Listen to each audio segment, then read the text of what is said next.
Hey everybody, and welcome back to another Weather with Sim forecast. And in today's forecast, we are going to be talking about some more large storms that could be coming to the United States over the next few weeks. And this could bring a lot of impacts, as not only could these future storms bring the potential for more severe weather like what we saw over the past couple of days, but we will also need to keep an eye on for more snowfall and perhaps even some high winds with these next systems as they roll on through. But for right now, we are mainly watching this storm that's still bringing some isolated severe weather to parts there of the southeast over the next few days, which could bring even the potential for some flash flooding, as we will also have some lingering rainfall from what we saw over the past few days too as well. So make sure you guys are all still continuing to keep an eye on the weather closely, especially if you live down there in the southeast, and we will be going over all that in today's forecast.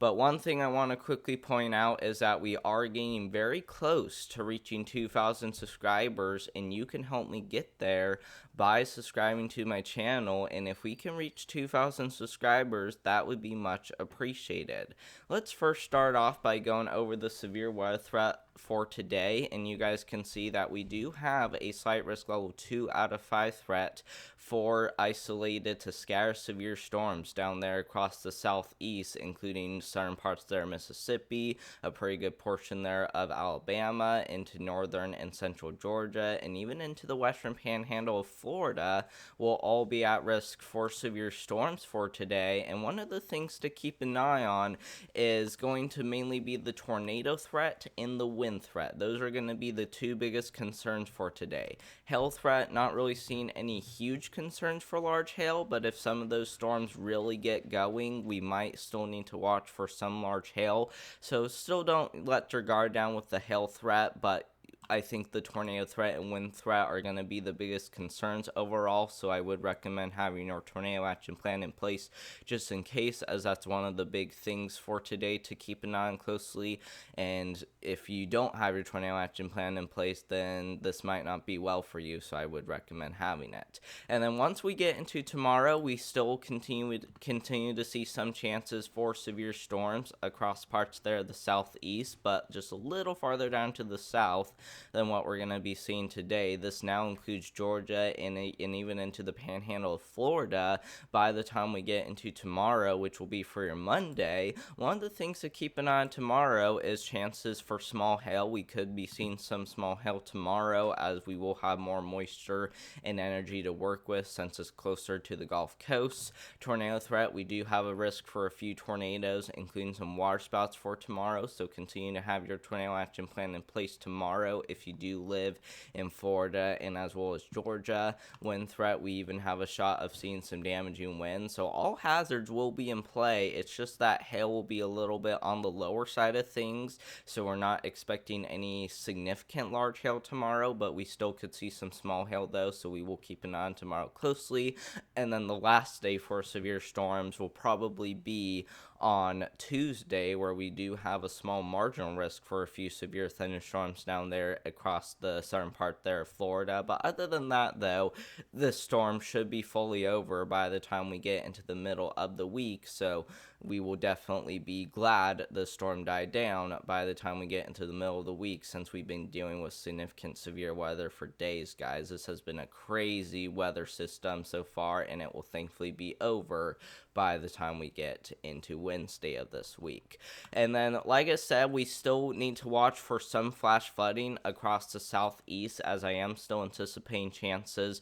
for some significant flash flooding, mainly after all the rainfall we've seen, and that will likely even linger, especially across central Alabama, where we do have a moderate risk for flash flooding. So we will need to keep an eye on today very closely, as even those areas in the Carolinas that got hit by Helene could still be seeing some training showers and perhaps even a few thunderstorms. So we hope you guys across this entire yellow, but especially this red color, are really paying attention for flash flooding, as we could be seeing some isolated significant flooding today. So like I said, I hope you guys are all getting prepared for this, as flash flooding still appears likely today. Let's talk about some future storms that we will need to keep an eye on by the time we get into the future. Because like I said, we got that big one that will still bring some severe weather even across the southeast, but like I said, it should be fully out of here by the time we get into Wednesday, as you can see, and we may have a storm system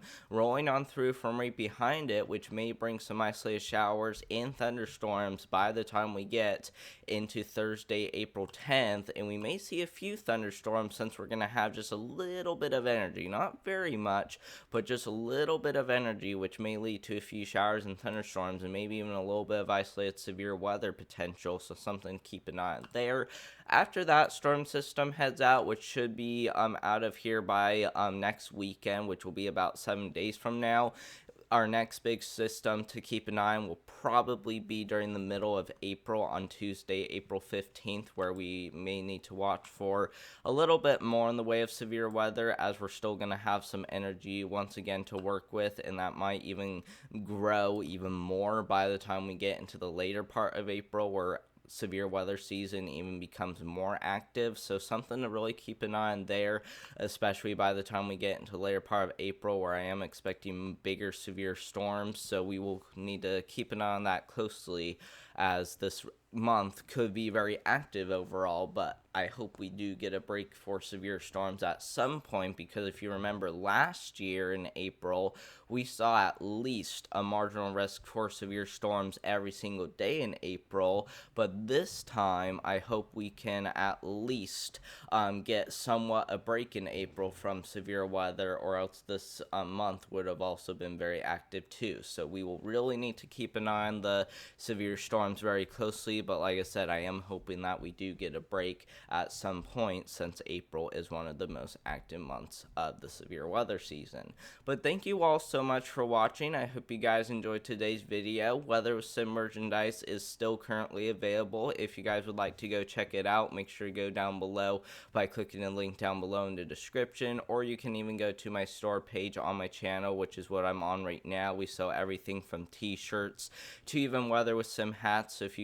you would like to go check it out, make sure to go to one of those pages, and we really hope you guys will get some, as Weather with Sim merchandise, it has been very cool so far. So feel free to do that, as I even got a Weather with Sim iPhone case. As you can see, it's a little hard to see, but that's what it looks like, so feel free to go check that out. And we hope you guys all have a great rest of your weekend out there, and I hope to see you guys in the next one. Thank you all so much for watching, and goodbye.